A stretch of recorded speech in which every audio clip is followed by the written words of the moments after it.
Hello guys, welcome to new vlog. तो आज हम आए हैं खेत में कॉटन कलेक्ट करने के लिए। आज हम शनिवार था तो हमारी छुट्टी हो गई थी 11 बजे, એટલે हम 11:30 को खेत में आए थे कॉटन कलेक्ट करके। अब 12:20 हो गई है तो अब खाना खाने जा रहे हैं।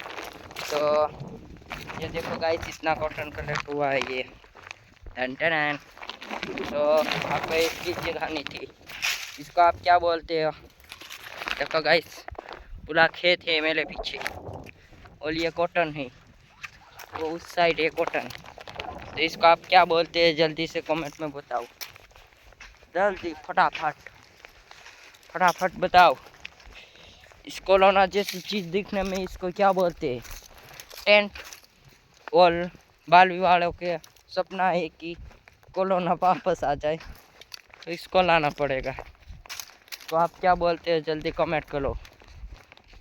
चलो गाइस, टन टन। आज का व्लॉग यहाँ पे ही ख़त्म होता है। टन टन।